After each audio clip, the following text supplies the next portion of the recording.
Tonton video ini sampai selesai agar Anda tidak gagal paham.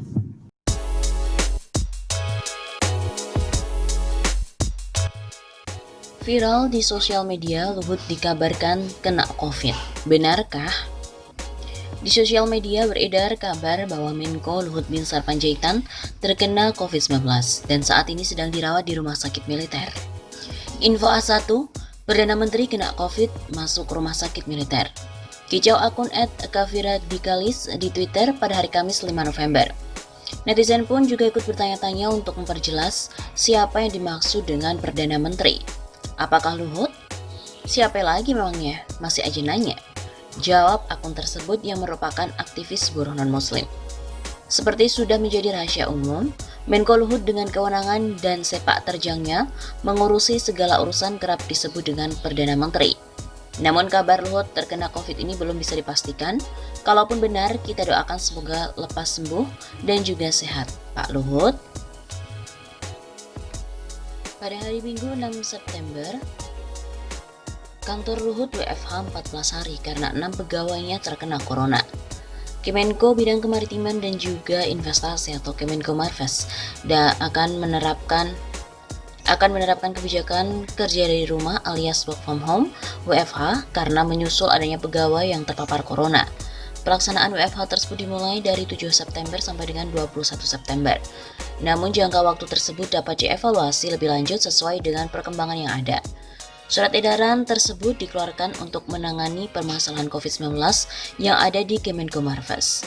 Jelas Sekretaris Kemenko Marves, Agung Kuswandono dalam keterangannya. Setidaknya ada 6 orang pegawai di lingkup Kemenko Marves yang positif COVID.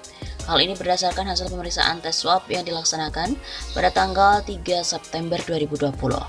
Setelah pendalaman yang dilakukan, diketahui bahwa pegawai yang reaktif COVID tertular dari anggota keluarganya, dalam hal ini berasal dari eksternal Kemenko Marves.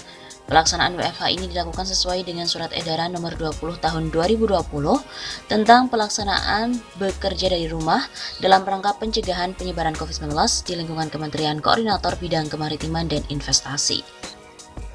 Pada surat edaran tersebut diarahkan agar seluruh pegawai Kemenko Marves menjalankan work from home secara penuh. Namun dengan tetap memperhatikan sasaran kinerja dan juga target kerja. Arahan untuk melakukan bekerja dari rumah ini merupakan bentuk pengamanan. Dengan demikian, kami mohon para pegawai tetap menjaga kesehatan, tetap beraktivitas di rumah masing-masing dan berdoa bersama semoga COVID ini segera berlalu. Sesuai dengan prosedur tetap atau protap penanganan COVID-19, swab test juga dilaksanakan oleh seluruh pegawai Kemenko Marves. Agung juga mengatakan, protokol kesehatan juga sudah dilakukan di kantor Kemenko Marves.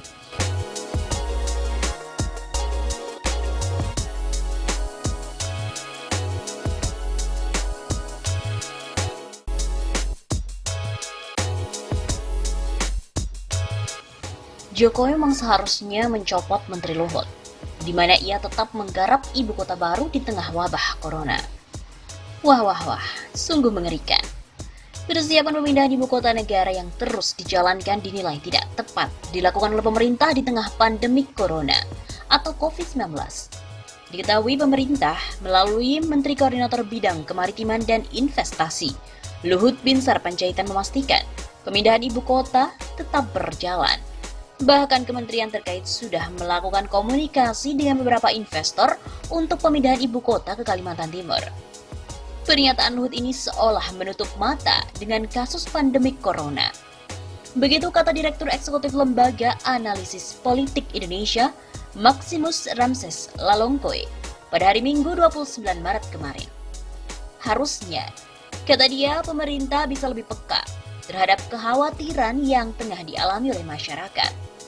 Sebab saat ini wabah corona terus-menerus meluas.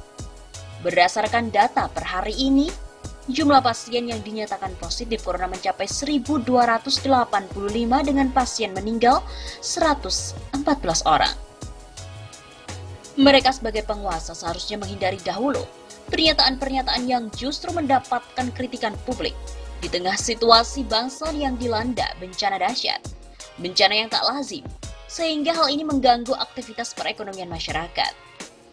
Bahkan ia berharap Presiden Joko Widodo memberikan tindakan tegas kepada menteri 2 periode tersebut karena dinilai telah menyakiti hati masyarakat. Luhut ini kurang peka dan kurang sensitif dengan situasi saat ini. Dan memang menurutnya Jokowi harus segera mengganti Luhut dari menteri. Begitu tandasnya lagi. Sebelumnya juga diberitakan bahwa juru bicara Menteri Koordinator Maritim dan Investasi Marves dan juga Kementerian Koordinator Kemaritiman Jody Mahardi mengatakan proses pemindahan ibu kota negara saat ini masih terus berjalan sesuai dengan rencana. Menurutnya tak ada perubahan di tengah mewabahnya virus corona. Katanya, persiapan masih on the track. Hal itu dijelaskan dalam konferensi video kepada wartawan yang dikutip pada hari Rabu minggu lalu pada 25 Maret. Dia pun juga menjelaskan, kementerian yang dipimpin oleh Menko Kemaritiman dan Investasi Luhut Binsar Panjaitan terus berkoordinasi dengan kementerian terkait lainnya. Selain itu, pemerintah juga terus melakukan komunikasi dengan para calon investor yang berminat investasi pada proyek ibu kota negara baru di Kalimantan Timur itu. Tim dari Kemenko Maritim dan Investasi bersama dengan Kementerian BUMN dan Kementerian Keuangan terus melakukan komunikasi secara intens dengan berbagai calon investor dan juga mitra di joint venture untuk pengembangan ibu kota. Pemerintah pun juga terbuka dengan berbagai opsi yang mungkin saja dapat dilakukan. Tentu saja apa yang akan diputuskan dilakukan secara bersama-sama. Untuk diketahui, pemerintah tengah fokus untuk mengerahkan seluruh kekuatan menghadapi pandemi. Virus yang mengakibatkan banyak Indonesia yang positif terinfeksi sampai dengan saat ini. Pemerintah melalui Menteri Keuangan Sri Mulyani sudah mengalokasikan anggaran yaitu 62,3 triliun untuk penanganan COVID-19. Dan anggaran ini berasal dari realokasi APBN, baik yang dilakukan oleh kementerian atau lembaga pusat maupun di daerah. Besarnya alokasi anggaran penanganan COVID-19 tidak menutup kemungkinan mempengaruhi anggaran pemindahan ibu kota baru, sebab sumber dana sama-sama dari APBN. Berdasarkan hasil kajian Kementerian PPN atau Bappenas, pemindahan ibu kota negara akan menelan anggaran 466 triliun. Dari kajian itu, 466 triliun tidak hanya didapatkan dari APBN, tapi juga kerjasama pemerintah dan badan usaha serta swasta. Pemindahan ibu kota di tengah wabah corona ini mendapatkan kritik pula. Ekonom senior dari Institute for Development of Economics and Finance, Indef, Faisal Basri, meminta pemerintah untuk sementara waktu menunda segala proyek pembangunan ibu kota baru di Kalimantan Timur saat pandemi corona berlangsung di berbagai wilayah Indonesia. Proyek ibu kota harus dihentikan dulu, next atau jedalah 5 tahun. Begitu kata Faisal melalui Instagram Indef pada hari Jumat 27 Maret. Pasalnya ia menaruh kekhawatiran akibat penurunan penerimaan pajak negara sepanjang tahun 2019 yang telah diketahui bersama hanya mencapai 1.332,1 triliun rupiah atau baru sekitar 84,4% dari target dalam anggaran pendapatan dan belanja negara APBN 2019 di mana sebesar 1.577,6 triliun rupiah. Sedangkan ia berujar bahwa Indonesia ini masih memerlukan banyak dana darurat bagi penanganan pandemi corona di berbagai wilayah Indonesia. Oleh karena itu, pemerintah diminta tidak hanya memangkas dana perjalanan dinas Presiden Joko Widodo hingga mencapai 50% dari total keseluruhan anggaran perjalanan dinas Jokowi yang mencapai 43 triliun rupiah. Karena bukan uang saja, tapi perhatian pemerintah. Begitu katanya.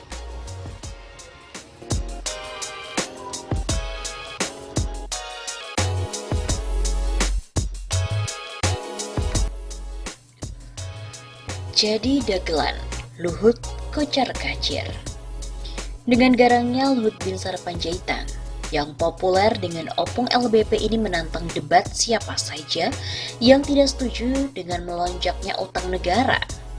Tantangan pun diterima oleh salah seorang dosen senior Universitas Indonesia dan salah seorang anak muda aktivis Senat Mahasiswa. Semula garang, ternyata kemudian jubir opung Luhut meralat bukan menantang debat tapi mau berdiskusi. Tantangan debat yang garang tersebut semula ditanggapi oleh Rizal Ramli atau RR di tweet lainnya. Emang dia kredibel di bidang ekonomi, tak usah dilayani. Kira-kira demikian jawaban RR kepada netizen yang komen di Twitter RR. Prodem, yang digawangi oleh Iwan Sumule mencoba untuk meyakinkan RR menerima tantangan tersebut dengan tujuan bukan pribadi Opung, akan tetapi untuk pencerahan kepada masyarakat dan demi perbaikan ekonomi bangsa. RR pun luluh jika dikaitkan dengan rakyat, terutama untuk kepentingan bangsa, sehingga bersedia untuk berdebat dengan syarat si Opung juga mengikut sertakan tim ekonomi, Menteri Keuangan SMI dan Menko Perekonomian Airlangga Hartarto, dengan merekalah karena yang mengatur ekonomi dan juga bukan si Opung ini. Jalan pikirannya supaya ada perubahan dalam cara berutang secara ugal-ugalan dengan bunga sangat tinggi yang dilakukan oleh Menteri Keuangan. Karena RR merupakan ekonom lulusan Universitas Boston, terkemuka di USA, terbiasa dengan budaya akademi di berdebat dengan mencarikan solusi, namun harus ada punishment. Rizal Ramli juga melalui perwakilannya Adi Masardi meminta agar debat dilakukan secara terbuka untuk bisa mencerahkan bagi bangsa Indonesia dan bukan untuk mencari panggung. Karena di Indonesia ini maupun internasional, Rizal Ramli sudah sangat dikenal kepakarannya. Masyarakat melalui medsos menyambut debat antara Rizal Ramli dan juga Opung LBP beserta Menteri Keuangan dan Menko Perekonomian dengan gegap gempita. Semua pemberitaan media dipenuhi oleh keinginan menyaksikan debat itu. Namun masyarakat kecewa. Debat yang dimaksudkan Opung hanyalah dagelan. Diskusi tertutup dengan durasi waktu pendek di kantornya. Padahal sang dosen sebelumnya berkeinginan berdebat dengan Menteri Keuangan Sri Mulyani. Rupanya dengan Opung yang bukan bidangnya, berdiskusi pun dilayani dengan senang hati oleh sang dosen. Kemudian setelah diskusi tertutup melalui IG-nya, Opung LBP yang keluar adalah puji-pujian bahwa sang dosen mengabdi sebagai seorang akademikus seumur hidup. Tidak jelas apa hasil diskusi bisa mempengaruhi rapat kabinet ataupun kiblat ekonominya SMI. Sang dosen juga memuji bahwa tim Opung masih muda. Tidak jelas siapa yang mau mendengar. Maklum, mendengar kuliah dengan serius suatu kebanggaan bagi setiap dosen.